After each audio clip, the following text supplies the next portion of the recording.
En Primera de Pedro, yo quiero hablar algunas cosas aquí, exponer un poco lo que dijo Pedro. Y este va a ser el primer parte de lo que voy a compartir. Porque hoy quiero dejar un fundamento bíblico y mañana ya no voy a hablar tanto de la Biblia, sino de la experiencia. Porque en verdad la Biblia produce experiencia en nuestra vida. Y entonces yo les invito ahora, Primera de Pedro, capítulo 5, y yo voy a leer los primeros 5 versículos. 5:1 dice: ruego a los ancianos que están entre vosotros, yo anciano también con ellos, son las palabras de Pedro, yo anciano también con ellos y testigo de los padecimientos de Cristo, que soy también participante de la gloria que será revelada. Apacentad la grey de Dios que está entre vosotros, cuidando de ella no por fuerza, sino voluntariamente, no por ganancia deshonesta, sino con ánimo pronto, no como teniendo señorío sobre los que están a vuestro cuidado, sino siendo ejemplos de la grey. Y cuando aparezca el príncipe de los pastores, vosotros recibiréis la corona incorruptible de gloria. Igualmente, jóvenes, estad sujetos a los ancianos, y todos sumisos unos a otros, revestidos de humildad. ¿Por qué? Porque Dios resiste a los soberbios y da gracia a los humildes. Oremos. Padre, te damos gracias por estos momentos que tenemos aquí. Yo te pido una gracia y una unción de poder compartir las cosas que tú has puesto en mi corazón, de compartirlas en una manera ordenada. Y Señor, pido a cada quien que esté aquí, dale oídos para oír lo que el Espíritu quiere decir a la iglesia. Y Señor, abre camino delante de nosotros. Y en el nombre tuyo te lo pido, Jesús. Amén. La primera epístola de Pedro fue escrita, obviamente por Pedro, a unas iglesias que estaban sufriendo persecuciones. Estas iglesias se encontraban en lo que hoy en día es el país de Turquía. Y Pedro, al saber de las persecuciones de ellos, les mandó una carta, una epístola. Su fin es de animarlos, de exhortarles en medio de sus sufrimientos, de levantar su ánimo, de darles inclusive algunas instrucciones de cómo manejar la situación. Y él les escribe esto, y cuando ya mero llega al fin de su epístola, dirige algunas palabras directamente a los ancianos. Y uno dice, ¿y quiénes eran los ancianos? Yo creo que los ancianos eran los líderes de la iglesia. Hay algunas iglesias hoy en día que tienen pastores y luego ancianos y luego diáconos, y yo digo, está bien.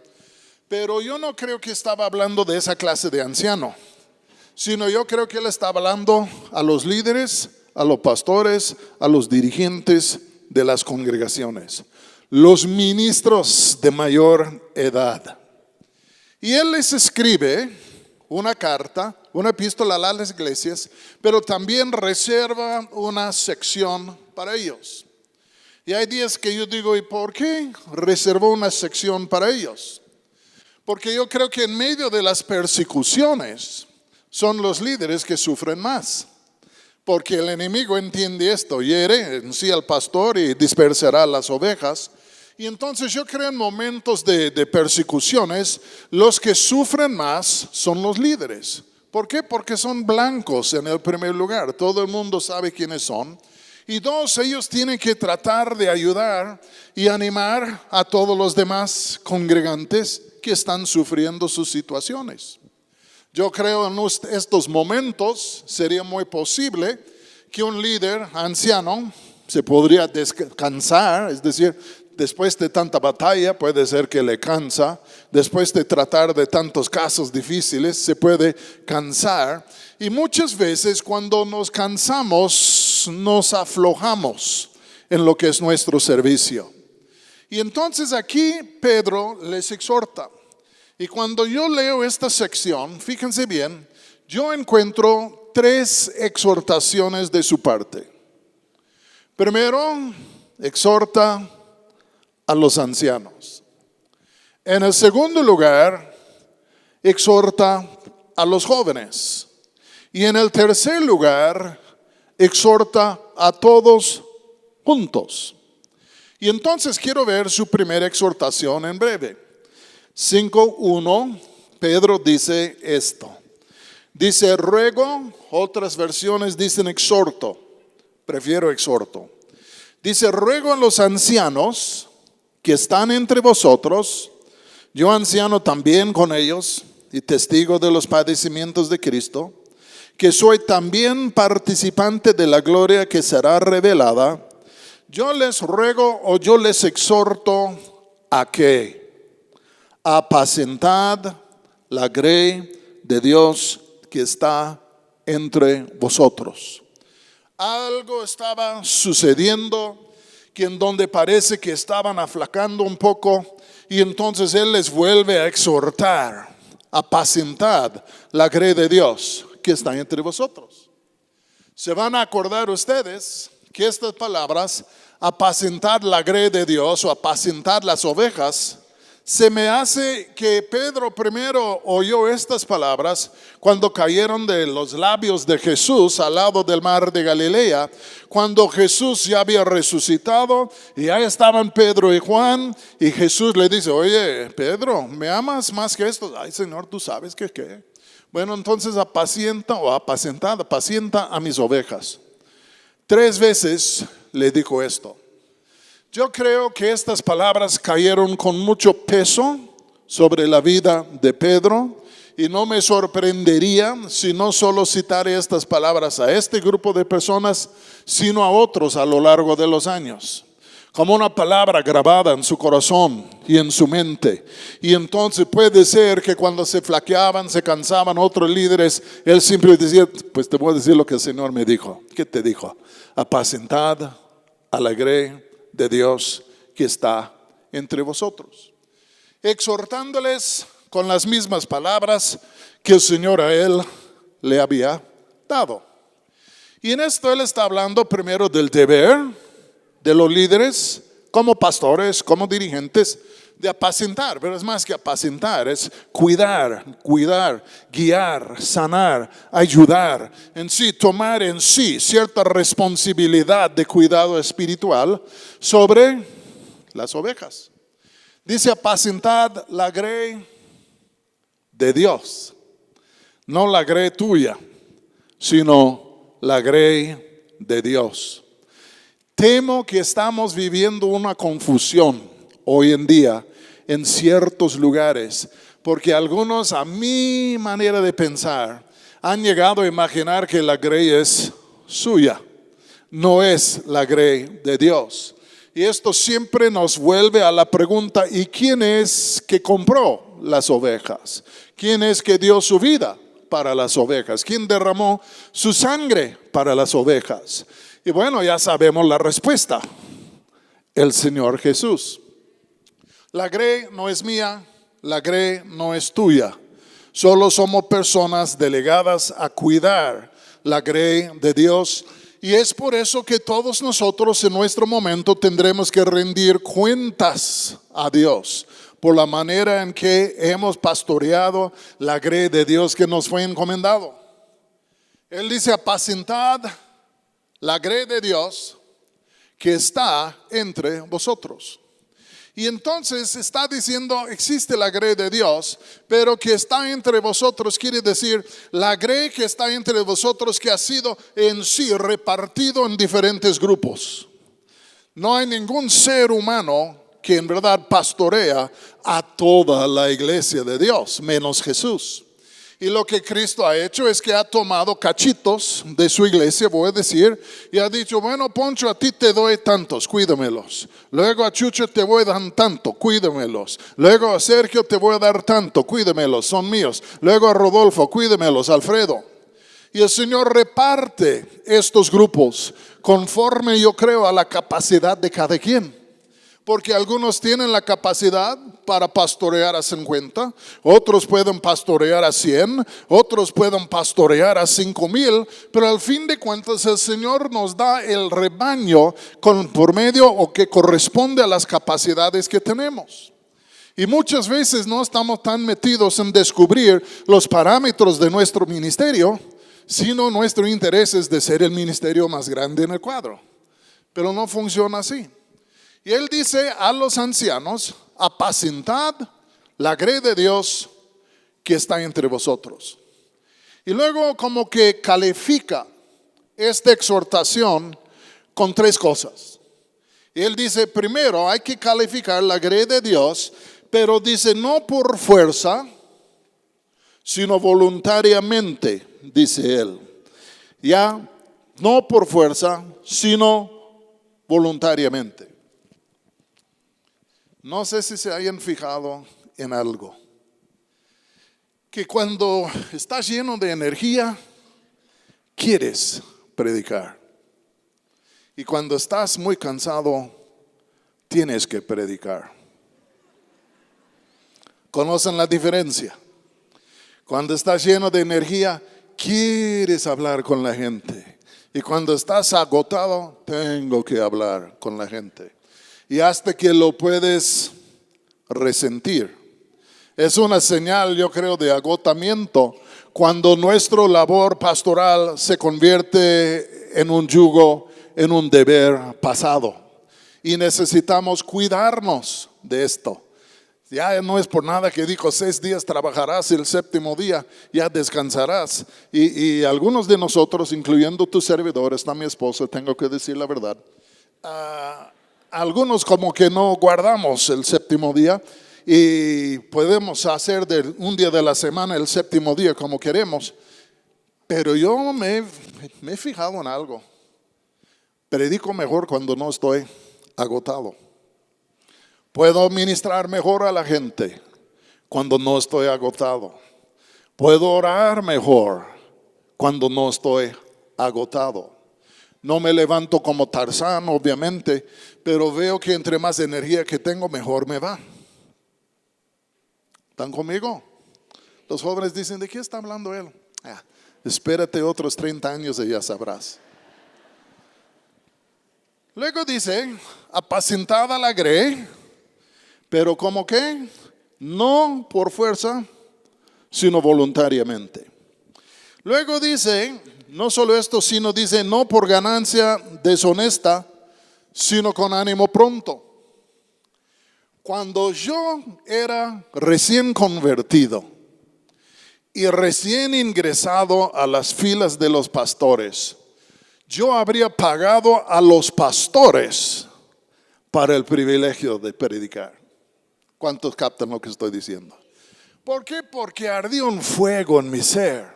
Yo decía, yo quiero predicar y no importa en dónde ni con quién. Yo quiero levantar la voz porque hay un fuego imparable adentro de mí. Digan conmigo, pero cuando uno se cansa y sus finanzas son ligadas al ministerio, muchas veces lo que pasa es que ya no estamos predicando por ánimo pronto.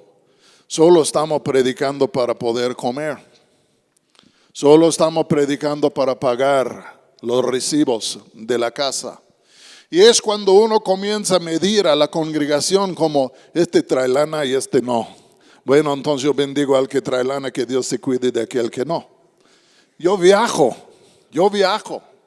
Y yo tengo que cuidar mi corazón porque es muy fácil de decir, si voy con ellos me van a dar 50 pesos, aquí me van a dar 5,000.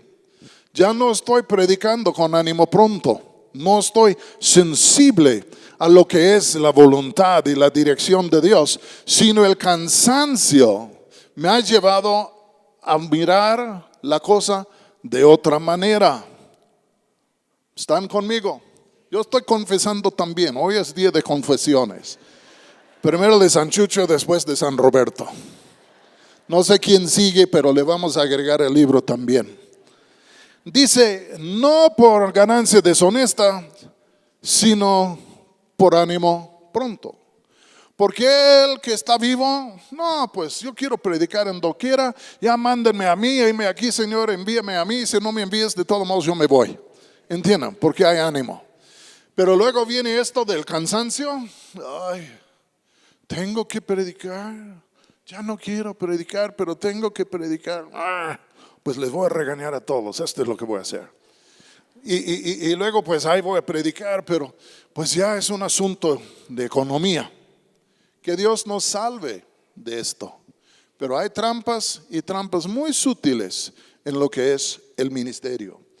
Y luego dice lo siguiente, versículo 3, no como teniendo señorío sobre los que están a vuestro cuidado, sino siendo ejemplos o modelos de la grey. Dice aquí no teniendo señorío. Esta palabra en el griego se usaba muchas veces en cuanto a una ciudad que fue conquistada, en donde el enemigo ponía mano duro sobre la ciudad, regía sin misericordia, con pesadez a una ciudad, como si la ciudad estaba bajo una ley de hierro, un liderazgo muy pesado. Y él dice, no pueden tener esta clase de liderazgo que es nomás de mandar y regañar y obligar y golpear y tantas cosas. Hay que hacerlo como un modelo. Aquí usa la palabra ejemplo. La palabra griega mejor es modelo. Un modelo que inspira a otros. Porque les voy a decir algo, yo he conocido a pastores que han perdido por el cansancio o por otras cosas, yo no sé qué, han perdido su capacidad de inspirar. Y cuando ya no inspiran a los congregantes, comienzan ellos a ponerse más pesado. Y hasta un día vi uno que estaba así, aquí vamos a hacer lo que yo digo que vamos a hacer, porque yo soy el jefe y si no te gusta sal de aquí. Dije, ay, parece la iglesia católica. El gran papa, ahí está. Pero yo creo muchas veces es una muestra de cansancio, de agotamiento. Porque uno ya se apagó el fuego, ya no tiene con qué inspirar a la gente. Yo tengo que decirles, cuando yo me convertí hace 1000 años, en el milenio pasado, mi pastor me inspiraba. Yo miraba a mi pastor y yo dije, yo quiero ser como él. Pero no era un hombre sin autoridad. Sus palabras pesaban, su ejemplo pesaba. Era el hombre de mayor influencia en mi vida por años, aparte de Jesucristo, es la neta. Un día le dije, solo oigo a 2 hombres, tú y Jesús. Y él dice, pues hay que ampliar la red un poco. Pero al fin de cuentas, me inspiraba, entiendan. Y voy a hacer una pregunta a los de mi generación. Yo creo que es fácil que los líderes jóvenes inspiren a los jóvenes, ¿sí o no? Pueden decir, vamos a ir todos a la Torre de Eiffel y echarnos por abajo todos. ¿Cuántos quieren ir? Yo.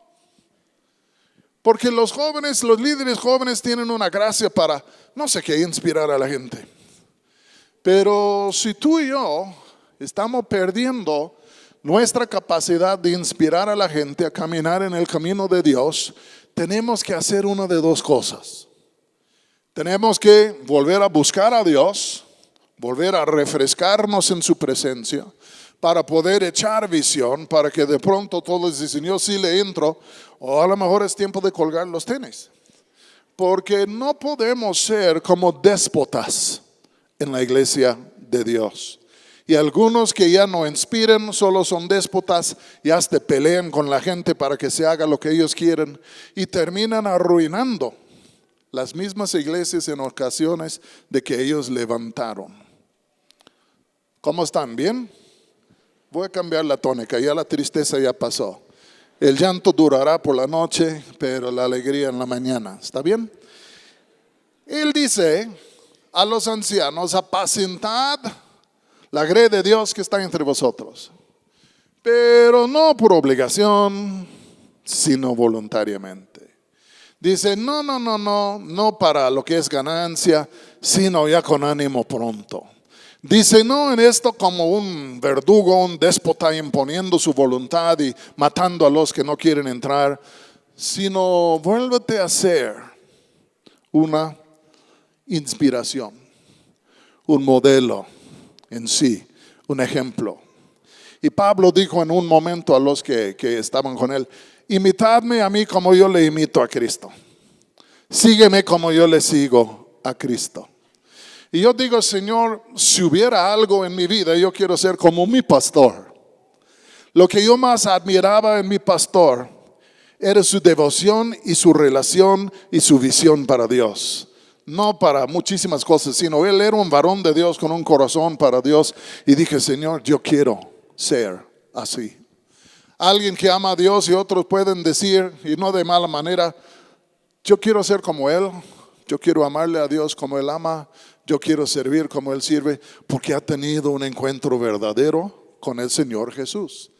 No tiene chiste vestir a la gente con un vestido de la religión, porque hay miles de religiones vacíos y huecos por todos lados. Lo que la gente busca es el corazón del asunto, la realidad, el fuego. ¿Me explicó? Entonces esta es la primera exhortación y él termina la exhortación diciendo a los ancianos esto. Dice, si ustedes apacentar la grey de Dios que está entre vosotros, si ustedes lo hacen en esta manera, ¿qué dice? Y cuando aparezca el príncipe de los pastores, el dueño de todo el rebaño, cuando aparezca el príncipe de los pastores, vosotros recibiréis la corona incorruptible de gloria. En otras palabras, hay una recompensa. Y uno dice, qué bueno, porque me ha costado algo, ¿no? Y al fin de cuentas hay una recompensa. Yo pienso y espero que no esté equivocado. Me gustaría pensar que aunque el exterior se desgastare, que ha sido muy poco desde que nací, pero si el exterior se gaste, espero que de día en día el interior se puede renovar. Porque al fin de cuentas yo he llegado a concluir que la única persona que todavía me sigue por ser guapo es mi esposa. Me llamaba el guapo de Israel cuando éramos recién convertidos. Muchos ya no me siguen por ser guapo. Pero quiero que me sigan porque sepan que yo conozco a Dios y que yo les inspiro a conocer a Dios y a servir a Dios, y que hay un fuego adentro de mí que todavía se puede encender en ellos. Y digo, ¿y cuánto más con los jóvenes? Con los jóvenes. Él dice, si hagan estas cosas, pues les espera una corona. Pero después de exhortar a los ancianos, exhorta a los jóvenes. ¿Qué cosa tan linda que habían tanto jóvenes como ancianos en la iglesia, ¿no? Hoy en día vas a una iglesia, son puros jóvenes y no ves a ningún anciano. Hay días que yo voy a una iglesia y yo me siento como el pico de Orizaba, el uno en donde nevó, ¿entiendes? Porque ya no veo a más ancianos, y es puro joven, yo digo aleluya y puro baile y grito, pero.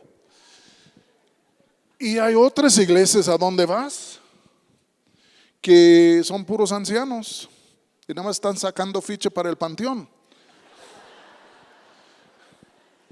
Necesitamos orar y pedir que nuestras iglesias pueden estar en orden de generación en generación en generación. Y aquí él exhorta a los ancianos que son los líderes y luego dice él a los jóvenes, y voy a definir de antemano, cuando él dice jóvenes, ¿a quién está refiriéndose? Él dice igualmente jóvenes, estad sujetos a los ancianos. Uno pregunta, ¿está hablando de todos los jóvenes en general? ¿O está hablando a los líderes jóvenes? Y yo creo que se puede interpretar de las dos maneras porque no hay una indicación muy clara de parte de Pedro en cuanto a cuál grupo está hablando. Pero yo, por ver que se dirige a los ancianos de la iglesia, no estaba hablando a todos los ancianos de la iglesia, sino a los ancianos de la iglesia, los que tenían la carga de la iglesia. Yo voy a interpretar la palabra joven aquí como líderes jóvenes. ¿Y qué está diciendo a los líderes jóvenes? Les está diciendo esto. Igualmente, ya hablé a los grandes, yo el apóstol, ahora yo hablé a los grandes entre el liderazgo y ahora voy a hablar a los jóvenes que están entre el liderazgo. Y dice igualmente, jóvenes, estad sujetos a los ancianos. Voy a decir algo. Lo que él dijo es orden divina. Y vivimos en un día en donde hay muchas fuerzas que están tratando de desvincular las dos generaciones. Hay algunos, discúlpenme, pasan por las filas de los jóvenes y ellos mismos son jóvenes y gritan a los jóvenes, síguenme. Y los jóvenes van en pos de ellos y no se dan cuenta que deben conectarse con los ancianos. No es para que los ancianos los controlen, no es para que los dominen, pero disculpen lo que voy a decir, ¿cuánto va a aprender un joven de otro joven? Uno dice, ay hermano, tú eres muy mal. No, yo fui joven en una ocasión también. Y Dios ha puesto esta orden, no podemos escaparlo, esa es la orden de las generaciones, es inescapable. Hay jóvenes en la iglesia que van creciendo, pero hemos visto familias en donde los niños están criando a los niños en lo secular. O hemos visto familias en donde los niños están siendo criados por sus padres, o tal vez por los abuelos. Yo no creo que realmente es en un sentido la voluntad de Dios que los niños estén criando a los niños. Yo creo que Dios quiere poner una generación mayor. Se hizo mención anoche de que los que estaban son de primera generación. Pues yo en un sentido también, Pati también. Y entonces tuvimos que aprender a pastorearnos los unos a los otros, pero ya estamos en otra fase. La obra se está levantando. Y al fin de cuentas, óiganme muy bien, yo creo que conviene que los jóvenes miren a los ancianos y se sujeten. No quiere decir que los ancianos van a controlar sus vidas, pero que puedan aprender. ¿Me estoy explicando? En Somos Uno estuvo Pablo Johansson de Nueva York y dijo algo que yo creo que está bien. Y dice, los jóvenes tienen entendimiento hasta que te pueden encender la tele. Pero los ancianos tienen la sabiduría. Y en sí es como Dios lo organizó. Cuando yo era más joven que soy, el día de hoy, yo necesitaba la sabiduría de los ancianos, líderes de la iglesia. Y me ayudaron en una manera increíble. Y no creo que hoy en día que los jóvenes ya han llegado a un punto en donde ya no ocupan la sabiduría de los ancianos. Y mañana yo voy a hablar un poco de lo que son los ancianos y los jóvenes, pero ahorita les voy a decir cómo. Él dice a los ancianos hay que apacentar la grey de Dios. Dice a los jóvenes y vosotros de igual manera sujetaos a los ancianos. Y luego dice esto, tercera exhortación. Dice mediados del versículo 5, y todos sumisos unos a otros, revestidos de humildad. ¿Quiénes deben revestirse de humildad? Todos. ¿Quiénes son los todos? Todos los jóvenes, excluyendo los ancianos. ¿O todos los ancianos, excluyendo los jóvenes? No. Se refiere a ambos grupos. Ambos grupos necesitan revestirse de humildad. Porque la humildad es la raíz de la vida cristiana. porque la humildad nos pone en contacto con Dios y nos permite andar con Dios. Y al fin de cuentas está diciendo a ambos grupos, ancianos, no se olviden ser humildes, no se vuelvan prepotentes. Luego a los jóvenes, jóvenes, procuren la humildad, no se hacen rebeldes e independientes, porque todos necesitamos esto. Yo le voy a decir algo. Todos empezamos, no podemos empezar de otra manera. Todos empezamos con humildad, porque tuvimos que humillarnos delante del Señor para entrar en el reino de Dios. Y todos empezamos con humildad, y todos debemos crecer en la humildad con el paso de los años. Y crecer en humildad no es... Crecer en humildad es... ¿Entienden? Él crece y yo menguo. Y ya crecemos en la humildad, pero realmente es un proceso constante en donde constantemente estamos humillándonos aún más y más y más y más delante de Dios. Y en humillarnos más y más y más delante de Dios, le encontramos a Dios. Y en humillarnos más y más y más delante de Dios, realmente más nos usa y más autoridad nos da. Porque el mayor entre vosotros será el siervo de todos. El que se humille será exaltado. Pero voy a terminar con esto. Dice aquí, al cual, no, aquí estoy, arriba, versículo 5. Igualmente, jóvenes, estad sujetos a los ancianos, y todos sumisos unos a otros. Luego dice, revestidos de humildad, porque Dios resiste a los soberbios y da gracia a los humildes. La palabra revestidos es casi idéntica a la palabra que Juan usó en el capítulo 13 de Juan. Cuando Jesús quitó su ropa exterior, voy a decir, y se ciñó con una toalla para lavar los pies de los discípulos. Está diciendo, vístense, no con una toalla, pero es un delantal de humildad.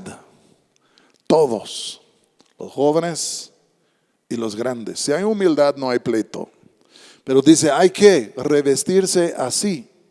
Y quiero decirles, cuando Jesús se ciñó con una toalla, era con el fin de servir a los discípulos en lavar sus pies. Yo creo que Pedro aquí está diciendo a los dos grupos, oigan, cíñense con humildad para que puedan servir los unos a los otros.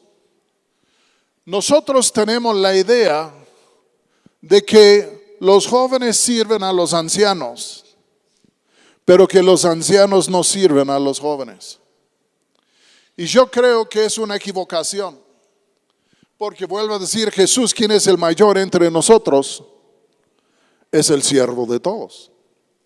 Y entonces nosotros tenemos que estar creciendo en humildad, y nuestro servicio a los demás, que es una expresión de humildad, pero más también de amor, tiene que irse creciendo en nosotros, ampliando.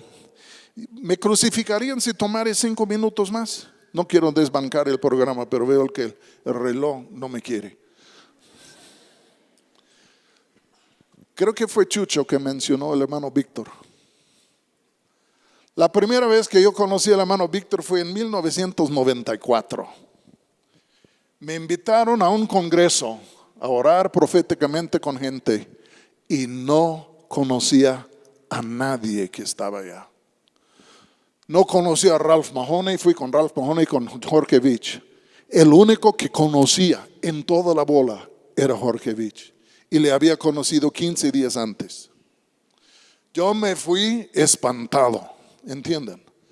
Y entonces me fui espantado y Memo Galván me recogió en el aeropuerto, me lleva vino nuevo.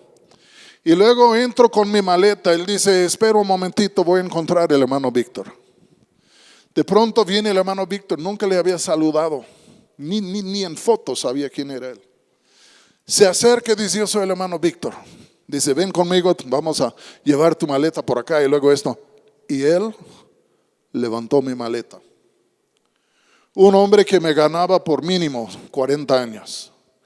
Me levantó la maleta y dijo, vámonos. Y dije, hermano Víctor, dame mi maleta. No, yo te la cargo. No, hermano, yo la cargo. No, yo te la voy a cargar. Y uno dice, ¿qué lección me dio este hombre la primera vez que le conocí? Que nadie que vino de una cueva en Michoacán y no conocía a nadie, a ningún mono en la selva conocía allá. Y él levanta mi maleta y me dice, sígueme. ¿Saben ustedes qué tan alto sentía yo? Su acto de humildad y de servicio me humilló hasta las cachas. Y yo digo, nosotros como líderes, yo creo que tenemos que actuarnos en cierta manera con humildad y para servir a todos los demás. Porque si no les ponemos ejemplo, ¿cómo van a aprender? ¿Entienden? Si no les ponemos ejemplo, ¿qué les vamos a impartir? ¿Cómo lo vamos a hacer? Y yo creo honestamente, claro que los jóvenes sujetos, órale. Y yo soy el jefe, órale. Pero también soy siervo. Soy siervo. Yo digo, ay Señor, sálvanos de una generación de líderes jóvenes que no saben servir, que solo saben mandar, quieren tronar los dedos y todos brincan y saltan. Que tanta cosa, porque les voy a decir esto, van a fracasar. Van a fracasar. Y yo digo, ay Señor, estamos criando algunos jóvenes líderes que se creen no sé qué. Y digo, se creen la gran cosa, pero no está el fundamento de la humildad, de la capacidad de servir. Y el que se exalta será humillado. Y entonces, el día de mañana, fíjense lo que voy a decir. Estaba orando antier, estaba orando varios días diciendo, ay Señor, voy a ir a Pueblo, ¿qué quiere que Dios diga? Y dice, no me dijo nada. Yo dije, híjole, no me ha dicho nada. Pero antier me desperté, abrí mi compu y pum, ahí estaba el texto. Esta sí me encanta. Pero me tocó otra sesión. Y el Señor me dijo, haz esto. Y les voy a decir lo que he hecho. Les dije que ahora les voy a hablar de la Biblia. En la sesión mañana o pasado mañana, cuando sea que me toca, voy a hablarles de la experiencia. A lo largo de los años, Dios me ha permitido relacionarme con muchos líderes jóvenes, porque soy bromista, supongo. Pero he podido relacionarme con muchos líderes jóvenes y algunos de ellos ya por más que 20 años. Y entonces el Señor me dijo, toma la lista. Yo hice una lista de 25, hay más, pero hice una lista de 25. Y el Señor me dice, dime, ¿en dónde les serviste tú a ellos? ¿En dónde les pudiste ayudar? Y dije, a fulano en esta manera, a mengano en esta manera, en este así. Y luego me dijo, llámales, escríbeles, no he podido con todos, pero unos 10, 15. Y les he dicho esto, dime por favor, ¿en qué manera crees tú que la generación mayor les puede servir? O dime en dónde no les han servido, o dime en dónde les han destruido. Porque creo que muchos de nosotros, los líderes grandes, no tenemos idea en un sentido de cómo servir a la generación menor. Y quiero decirles que ustedes saben, son hijos e hijas tan lindos, pero añoran y anhelan más que solo órdenes. añoran y anhelan a alguien que les puede cubrir con un espíritu paternal, con un espíritu maternal, que les puede ayudar. Estamos hablando de jóvenes líderes, entiendan. Que les puedan ayudar a resolver problemas, que les puedan ayudar con esto, para que se levanten bien. Porque yo digo, los ancianos a mí me ayudaron. No puedo olvidarme de la ayuda que me dieron. Pero no puedo embotellarlo y decir estoy bien y no actuar de la misma manera. Y entonces mañana lo que quiero hacer, y va a ser solo con los pastores grandes, lamentablemente, pero luego, pues como en las noticias hay fugas. Pero al fin de cuentas, quiero hablar mañana con los pastores que van a estar presentes de lo que me han dicho los jóvenes, de lo que yo he observado. Porque yo me atrevo a decir que todos nosotros queremos ver que se levante una generación de nuevos líderes bien sanos, ¿sí o no? Bien ubicados, que realmente lo puedan hacer. Pero no podemos suponer que ellos lo saben a solas y que todo lo saben. Y no podemos suponer que no hayan muchos de ellos que dicen, híjole, si solo hubiera alguien que me pudiera ayudar. Y yo creo que podríamos encontrar un gran campo sumamente fértil para en donde sembrar nuestras vidas. Creo que fue Ernesto que ayer dijo, pues ya 37 años y en 3 más ya habrá servido a Dios en su generación. Yo he servido a Dios en 2 semanas más, serán 48 años. Yo ya serví a Dios en mi generación. Entonces, ¿qué voy a hacer? Voy a servir a Dios en la generación siguiente. ¿Entiendan? Hasta que el Señor me lleve. Entonces digo, Señor, yo no quiero ser como Moisés, pero por otro lado, ya hay mucho que hacer. Y hay un gran depósito en los ancianos que yo creo que Dios quiere depositar en el corazón de los jóvenes para que la obra de Dios siga en la generación próxima.